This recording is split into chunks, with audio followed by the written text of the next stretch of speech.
우리가 살면서 또 신앙생활을 하면서 때로 이러지도 못하고 저러지도 못하는 그런 딜레마에 빠지는 순간들이 간혹 있습니다. 예를 들어서 그럼 우리가 사람들과 관계를 맺지 않고 살아가기가 참 힘듭니다. 그죠? 그래서 참 많은 사람들을 새롭게 만나기도 하고 그 만남을 잘 지키기 위해서 애를 쓰면서 살아가는데요. 좋은 관계일 때는 한없이 나의 속까지 다 빼내줄 정도로 이렇게 좋은 관계를 맺다가도 뭔가 문제가 생기고 또 이해관계나 오해나 또 갈등이 생기면 몰랐던 사람보다도 더 힘든 관계들을 경험하게 될 때가 있죠. 그래서 사람과 관계 안에서 힘들 거라는 생각 때문에 그러면 사람과 관계를 맺지 않고 살아갈까? 근데 그러기에는 우리 스스로가 너무나 괴롭잖아요. 그죠? 이러지도 못하고 저러지도 못할 때가 사람 관계에서 있습니다. 그래서 독일의 철학자인 쇼펜하우어는 이런 딜레마를 고슴도치 딜레마라고 표현을 했습니다. 우회적으로 설명을 한 건데요. 고슴도치 귀엽죠, 그죠? 여러분, 고슴도치가 함께 붙어 있으면 그 온기로 서로 따뜻함을 느낄 수 있지만 지나치게 붙으면 서로가 가지고 있는 가시 때문에 서로에게 상처를 주기 때문에 어느 정도 거리를 유지해야만 하는 것입니다. 여러분, 사람과의 관계뿐만 아니죠. 구제할 때도 그런 경우들이 좀 있는 것 같아요. 우리가 이웃을 도울 때 정말 마음을 다해서 사랑의 마음으로 도우려고 하지만 때로는 그 지나치게 도우려고 하는 것이 상대방의 자립을 방해하는 일일 수도 있고 그 돕는 일이 오히려 상대방의 자존심을 또 이렇게 해치게 되는 다치게 할까 하는 그런 조심스러운 마음들이 있을 때가 있다고 하는 것입니다. 돕는다는 게 낫나 돕지 않는 게 낫나 고민될 때가 있습니다. 분명히 돕는 것은 선한 일입니다. 하지만 때로는 우리가 딜레마에 빠질 때가 있다고 하는 것입니다. 여러분, 우리 교회 공동체 많은 지체들이 이전 교회에서 고민하다가 또 하나님의 인도하심을 따라서 새로운 공동체를 허락받았는데요. 여기는 동성애 관련된 문제가 있었습니다. 동성애 관련된 문제도 그런 것 같습니다. 성경의 진리로는 도저히 교단의 결정에 우리가 합의할 수 없고 받아들일 수 없는 건 분명합니다. 하지만 여러분, 그러면 끝나는 겁니까? 우리가 동성애 반대합니다 선언하고 우리끼리만 전혀 상관없이 지낼 수 있냐고 하는 것입니다. 그렇지 않죠.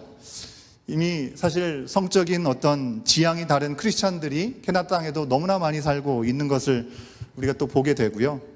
또 우리 같은 한인교회에 속한 우리 다음 세대 자녀들, 학교에서는 성경이 말한 것과 다른 것을 가르치고 그것을 배우고 또 실제로 친구들의 사례들 가운데를 보면서 많은 고민에 빠질 수밖에 없는 것이 현실이라고 하는 것입니다. 그렇기 때문에 우리가 반대하고 그냥 끝날 일이라고 할 수 없다고 하는 것입니다. 성경을 바꾸는 데에는 우리가 반대를 하는 것은 분명하지만 분명 우리 가운데는 실제적인 대책이 필요한 것 또한 현실적인 숙제라고 하는 것이죠. 반대만 하면 되냐는 그런 질문에 우리가 눈 감고 등 돌리고 끝날 문제가 아니고 정말 어떻게 하면 그 부분들을 우리가 잘 주님의 사랑으로 품으면서도 또 그들을 잘 인도할 수 있을까? 기도하고 성령의 인도하심을 구하고 또 구체적으로 공부도 하고 그들을 품을 수 있는 사랑의 마음도 훈련할 수 있어야 됩니다.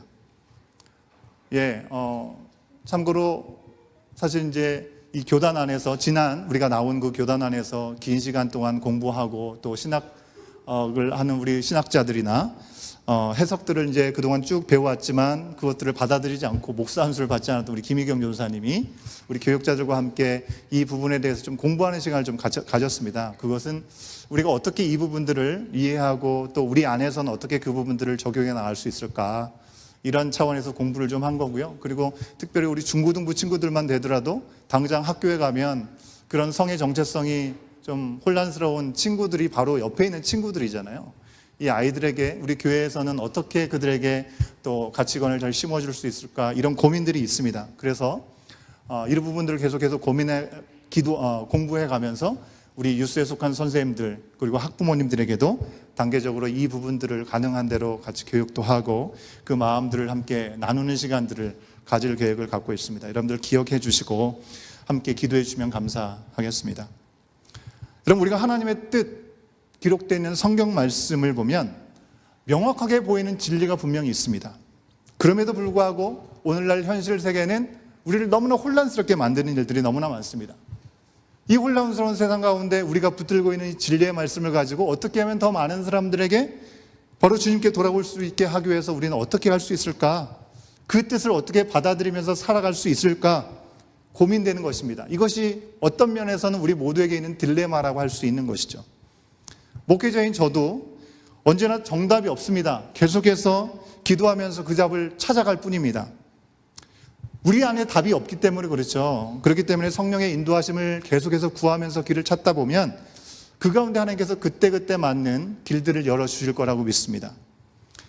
우리가 하나님의 선하신 뜻을 알면서 그 길을 인도받는다면 때로는 분명히 어렵고 더딜 것이고 때로는 넘어질지라도 그 씨름하는 가운데 하나님의 나라가 이루어지게 되는 놀라운 역사가 우리 가운데 허락될 줄로 믿습니다.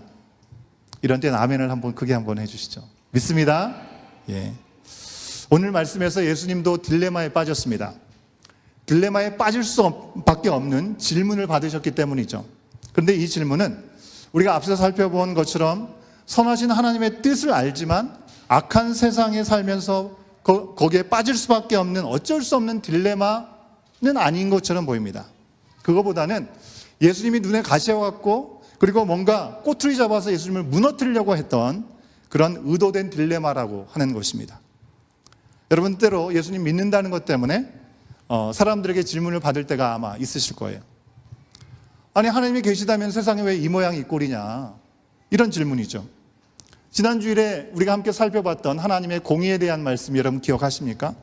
그거 관련돼서도 아니 왜 누구는 잘 살고 누구는 한없이 못 살고 하나님이 공평하신 거 맞냐? 하나님 너무 불공평하신 거 아니냐?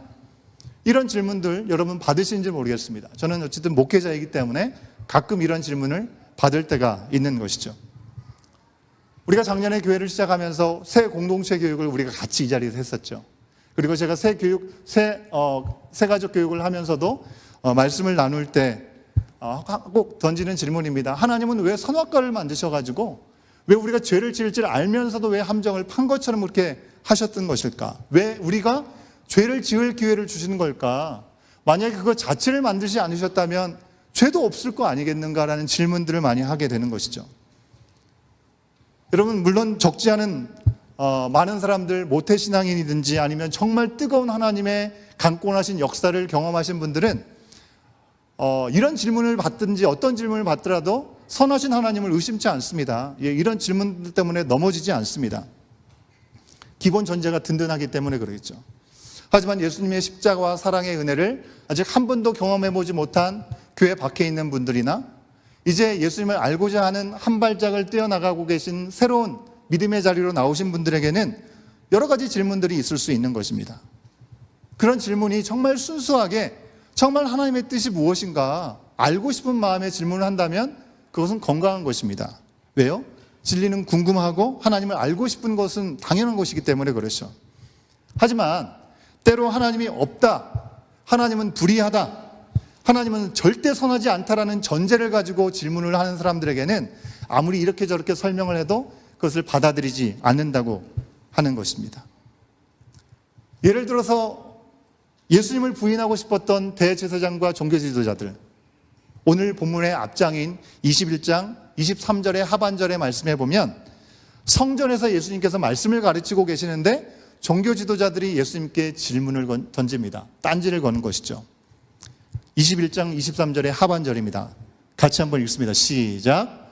내가 무슨 권세로 이런 일을 하느냐? 또 누가 이 권세를 주었느냐? 여러분 이 질문이 이 종교 지도자들이 예수님께서 이 성전에서 권세 있는 새로운 말씀을 주시는 가운데 감동도 받은 사람들도 있는데 이들이 이런 질문을 하는 것이 정말 예수님이 어떻게 이런 말씀을 하실 수 있을까 궁금해서 질문하신 것입니까? 아니요. 그냥 네가 뭔데 거기서 그런 얘기를 하고 있어? 라는 마음으로 예수님한테 딴지를 걸고 있는 것입니다. 이거는 질문이라고도 볼 수 없는 것이죠. 근데 예수님은 이에 대해서 내가 이 성전에서 무슨 권세로 이런 얘기를 하냐면 이라고 얘기를 한 것이 아니라 오히려 다른 질문을 통해서 지혜롭게 그들에게 문제를 던지십니다. 뭐라고 질문하십니까? 요한의 세례가 하늘로부터냐 사람에게로부터냐라고 질문을 하신 것입니다. 그냥 내 눈에 가시와갖고 미운 털 뽑으려고 하는 그런 마음 때문에 대제사장과 장로들은 딜레마에 빠져버리게 된 것입니다. 여러분, 이 질문을 이 사람들이 들었을 때 요한의 세례가 하늘로부터다라고 이야기하고 싶었지 않았던 거죠. 자기들이 원하는 대로 세례요한 지 마음대로 그냥 세례를 준 거야. 우리는 그걸 받아들일 수 없어. 인정할 수도 없어. 라고 말하고 싶었을 것 같아요. 그런데 그렇게 말한다면 어떻게 되겠습니까? 요한을 선지자로 알고 세례를 받은 많은 사람들은 가만히 그들을 내버려 두지 않겠죠. 그렇죠? 그렇다고 속에도 없는 말 하늘로부터다라고 말하면 예수님께서 그들에게 이야기하지 않겠습니까? 너희는 왜 요한을 믿고 왜 안 믿고 그에게 세례를 받지 않냐? 세례 요한이 얘기하지 않았냐? 요한이 말한 오실 메시아 그게 바로 나다 라고까지 예수님이 말씀하신다면 그들은 완전히 상황 끝나버리는 것입니다. 그죠? 그래서 결국 그들은 뭐라고 얘기합니까? We don't know. 모르겠다라고 얘기합니다. 여러분, 대제사장과 종교 지도자들이 성전에서 말씀을 가르치시는 예수님께 막말로 던졌던 딜레마라고 생각할 만한 그런 질문들에 예수님께서 말씀하신 것을 통해서 그들은 본전도 못 건지고요, 망신살 뻗친 KO패 당한 그런 결론을 그들은 맞닥뜨리게 된 것입니다. 여러분, 이 정도 되면 저분은 우리와 상대가 안 되는 분이구나, 그렇게 받아들여도 참 좋을 것 같은데, 자기들의 어리석음을 인정하고 예수님을 인정하지 않고 참 못나게도 자존심에 스크래치가 간 이 종교 지도자들이 더 악한 어리석은 계획을 가지게 되는 것입니다. 바로 오늘 말씀에 나오는 건데요. 자기들을 딜레마에 빠뜨린 예수님을 빠져나올 수 없는 딜레마로 다시금 몰아넣을 계획을 가진 것입니다. 여러분, 앞선 질문에서는 종교적인 질문을 던졌습니다. 이 종교적인 질문에서 완전히 무너졌던 이 지도자들, 속된 말로 이제 가오라도 지켜야 되는데 가오도 버리는 것입니다. 정치적인 세력, 바로 헤롯 당원들과 손을 잡아서 이번에는 예수님을 정치적으로 정죄를 하려고 하는 것입니다. 왜 그렇습니까? 여러분, 참으로 아이러니한 것은 이 사람들은요, 전에는 서로 적이었습니다. 이 종교 지도자들하고 헤롯 당원들은 함께 할 수 있는 사람들이 아니라고 하는 것입니다. 근데 예수님을 무너뜨리겠다라는 그 한 가지 일념에 갑자기 동맹을 맺은 것이죠. 하루아침에 적이 동지가 된 것입니다. 오늘 본문에서 예수님께 질문하는 바리새인은요, 바리새인은 아주 보수적인 종교의 어떤 태도를 가지고 있는 사람들이죠. 그래서 로마의 통치를 인정하고 싶지 않았습니다. 불만이 많았습니다. 로마의 황제는 신이다라고 얘기하고 있기 때문에 그들이 믿는 신이 누구든지 상관하지 않고 로마의 황제에게 절해야 되는 것이 로마 제국 안에서 그들이 해야 됐던 일인 것이죠. 그렇기 때문에 저항하고 인정하지 않는 것이 보수적인 믿음을 가지고 있었던 바리새인들의 태도였다는 것입니다. 하나님의 선민 이스라엘을 통치하는 것도 분명히 싫지만 그 나라의 최고 통치자를 신으로 여기는 것 더더욱 싫었겠죠. 그런데 그렇게 생각하는 그들이 예수님을 치겠다는 그 일념 하나를 가지고 헤롯 당원들과 손을 잡은 것입니다. 헤롯 당원들은 친로마 세력인 것입니다. 여러분, 로마 제국은 로마 사람들이 이곳저곳 모든 곳에 가가지고 그들을 직접 다스린 것이 아니라 이 로마에 충성 봉사할 수 있는 사람들을 곳곳에 잘 세워서 그들을 활용해서 로마를 따르게 했던 것이죠. 그 가운데 헤롯 가문이 있었던 것이고요, 그들이 주로 했던 것은 대부분 세리, 텍스 컬렉터의 역할들을 했었습니다. 각 지역에서 세금을 걷어서 로마에게 바치면 거기서 남는 것들은 다 세리 자기의 몫이 되는 것이죠. 그렇기 때문에 자기들의 권력과 부를 유지할 수 있었던 것입니다. 여러분, 우리가 성경에 나오는 인물 중에 잘하는 사람, 뽕나무에 올라갔던 사람 누구죠? 삭개오가 바로 세리였던 사람이죠. 세리들은요, 로마의 세금을 바치는데 일정량이 정해져 있습니다. 그리고 그 나머지는 다 자기 것이 되기 때문에 얼마든지 더 거둬도 뭐 문제가 없는 것입니다. 사람들에게 욕을 먹을 수는 있겠죠.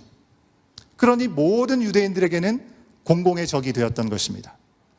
특히 하나님의 선민으로 프라이드가 강했던 바리새인들의 입장에서는 요즘 말로 쓰레기 같은 사람들이 바로 이 세리와 같은 사람들, 또 로마의 앞잡이처럼 사용되는 매국노로 여겨지는 그런 사람들이었던 것입니다. 여러분, 우리가 사는 이 땅, 우리가 세금을 내는 것은 너무나 당연한 것입니다. 아마 요즘 여러분들 이 세금 정산하고 이 파일링 하느라고 바쁘신 분들 많으실 것 같으세요. 낼 건 내고 돌려받을 건 돌려받는 것이 아주 당연하다라고 우리는 생각합니다.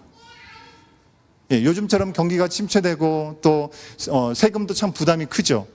하지만 그래도 실제로 이 세금을 통해서 우리 사회가 누리는 혜택이 분명히 있다는 걸 알기 때문에 세금을 절대 낼 수 없다라고 얘기하는 사람은 없습니다. 하지만 예수님께서 오셨던 이 당시에는 좀 달랐다는 것입니다. 꼭 세리가 부정을 저지르지 않았더라 하더라도 유대인들은 왜 우리가 로마에게 세금을 바쳐야 돼? 세금 자체에 대한 불만이 있었다고 하는 것입니다. 어느 날 그들이 쳐들어온 곳이죠. 통치하는 것도 불만인데 무엇보다도 앞서 말씀드린 것처럼 신을 자처하는 시저의 얼굴이 담겨있는 동전을 그들이 보면서 세금을 낸다는 것, 참으로 굴욕적인 일이었습니다. 동전을 보면서 굴욕적으로 느꼈던 이유는요, 여러분, 하나님의 선민인 유대인들은 하나님께서 주셨던 10계명을 철저하게 지켰죠. 10계명 중에 두 번째 계명 여러분 기억하십니까? 두 번째 계명, 아무런 형상도 새기지 말고 형상도 만들지 말라고 하셨던 거죠. 그래서 그들이, 유대 사람들이 사용했던 화폐에는요, 아무런 동전에 어떤 사람의 형상이나 동물의 형상도 새기지 않았다는 것입니다. 그런데 황제를 신으로 여기고 그 황제의 얼굴과 심지어 최고의 제사장 시저라고 하는 그런 글씨까지 새겨져 있는 동전을 황제를 위해서 세금으로 바쳐야 된다? 보여주세요, 동전. 예, 이렇게 생긴 동전입니다. 시저가 그려져 있고요, 최고의 제사장 시저라는 글이 여러분 잘 안 보이실지 모르겠지만 이렇게 써져 있다고 하는 것입니다. 이것은 유대인들에게 용납할 수 없는 일이었다는 것입니다. 여러분, 참고로 이 세금은, 여러분, 우리가 물건을 사면 GST 붙이잖아요. 그런 세금이 아니고요, 남자는 14세부터 65세까지, 여자는 12세부터 65세까지 그 나이에 해당되기만 하면 무조건 황제를 위해서 바쳐야 되는 돈이었던 거예요. 자기에게 돌아오는 어떤 유익은 전혀 없는 것입니다. 자, 모든 사람들의 수혜자를 머리 숫자에 따라서 세금을 내기 때문에 이걸 인두세라고 얘기를 했는데, 이 인두세는 그 나이에 해당되면 황제를 위해서 무조건 정해진 만큼 바쳐야 하는 그런 거였다고 하는 것입니다. 유대인들, 바리새인같이 엄격하고 보수적인 신앙을 가진 사람들이 이 세금 자체에만 불만을 많이 가지고 있고, 구약의 약속대로 메시아가 오시면 이런 문제는 분명히 해결될 거라는 그런 생각이 그들 가운데 있었겠죠. 신을 자처한 로마의 통치를 어쨌든지 없애고 자기들을 해방시켜 줄 자가, 우상숭배로부터 그들을 자유롭게 할 자가 바로 메시아라고 그들은 학수고대하면서 기다렸을 것입니다. 그런 바리새인들이 헤롯 왕과 손을 잡아서 예수님이 세금에 대해서 어떤 답을 하든지 종교적으로든지 아니면 정치적으로든지 문제가 되게끔 질문을 하고 있는 지금 상황인 겁니다. 얼마나 참담하고 얼마나 사악한 동기를 가지고 있는지 우리는 생각해 볼 수 있는 것 같습니다. 예. 여러분, 그들은요, 저번에 대제사장이나 장로들처럼 막말로 막 이 말을 던지면서 그렇게 대들고 있지 않고 아주 젠틀하게 부드럽게 작전을 바꾼 것입니다. 마치 예수님에게 자문을 구하는 것처럼 점잖게 질문을 하면서 긴장을 늦추고 높이 뛰었다가 짓밟을 계획을 갖고 있었던 것입니다. 바리새파 제자들, 헤롯 당원들이 함께 예수님께 왔습니다. 그리고 예수님을 축켜 세우면서 질문을 합니다. 선생님이라고 부른 것이죠. 그죠? 높여드리기 위해서 선생님이라고 얘기를 했습니다. 그리고 당신이 정말 참되시고 하나님의 도를 가르치시고 아무도 꺼리는 일이 없으시니 이것은 사람을 외모로 보지 않으시는 분이시기 때문입니다 라고 그들은 얘기합니다. 그러면서 마치 예수님의 진리를 갈구하고 그 의미를 알고 싶어 온 것처럼 다가갑니다. 저번에는 뭐라고 했습니까? 네가 뭔데? 당신이 뭔데라는 그런 측면을 이렇게 다가왔다고 한다면 완전히 다른 접근이죠. 그러면서 그들은 함정 같은 질문을 던지는 것입니다. 그들의 질문이 무엇이었습니까? 가이사에게 세금을 내는 것이 옳습니까? 아니면 옳지 않습니까? 이 질문이었습니다. 만약에 예수님께서 동전에 그려져 있는 가이사에게 세금을 내는 것이 옳다라고 얘기한다면 그 자리에 있었던 유대인들에게는 많이 거리끼는 일이 될 수밖에 없겠죠. 그리고 때로 사람들이 메시아라고 얘기했기 때문에 저 사람이 저 예수가 메시아인가? 라고 생각을 했던 사람들마저도 메시아로는 완전한 기대를 저버릴 수밖에 없을 것입니다. 왜요? 그들이 기대한 메시아는 로마의 제국으로부터 그들을 자유케 하고 정치적인 해방을 줄 사람인데, 가이사에게 그림이 있으니 가이사에게 돈을 바쳐라, 그렇게 얘기하는 것이 맞지 않다고 생각하지 않겠습니까? 반대로 예수님이 세금 내는 것이 옳지 않다라고 말씀하시면 정치적으로 바로 고발이 들어가겠죠. 그죠? 로마 황제 시제에게 충성을 하지 않아? 가만히 둘 수 없지. 누가 더 발끈하겠습니까? 그 자리에 있던 헤롯 당원들이 가만히 놔주지 않았을 것입니다. 예수님은 이 질문을 받으실 때 그들의 의도를 다 아셨다라고 성경은 증언하고 있습니다. 예수님은 그들의 악함을 질타하십니다. 18절에 있는 말씀을 우리가 같이 한번 확인해 보도록 하겠습니다. 18절에 있는 말씀 함께 읽습니다. 시작. 예수께서 그들의 악함을 아시고 이르시되 외식하는 자들아 어찌하여 나를 시험하느냐. 그들의 중심을 아시고 그들을 꾸짖고 계십니다. 책망하시면서도 아주 명쾌한 답을 주십니다. 먼저 뭐라고 얘기하십니까? 세금 낼 동전 하나를 가져오라 라고 말씀하십니다. 그리고 그 동전에 누구의 이미지가 그려져 있고 또 누구에 대한 글이 적혀 있느냐라고 오히려 그들에게 질문을 하게 되는 것이죠. 여러분 이미지 한번 더 보여주세요. 그 다음에 나와 있죠. 동전에 보이신 대로 이 동전에는 조나만 아우구스투스, 그죠? 첫 로마의 황제의 아들 티베리우스라는 말이 써 있습니다. 그리고 최고의 제사장이라는 글이 적혀 있습니다. 그들이 눈에 보는 대로, 경험하는 대로 그들은 황제 티베리우스 황제 통치 중에 있음을 부인할 수 없는 상황인 것입니다. 그런 그들이 뭐라고 대답합니까? 누가 그려져 있고 누가 쓰여져 있느냐? 그들은 얘기합니다. 가이사의 것입니다 라고 얘기를 하고 있습니다. 가이사는 로마 황제 시절을 얘기하는 것이죠. 예수님께서 그들에게 가이사의 것은 가이사에게 바치고 하나님의 것은 하나님께 바치라 라고 말씀했습니다. 여러분 여기서 바치라고 하는 것은요, 당연히 치러야 될 값을 치러라 라는 그런 의미인 것입니다.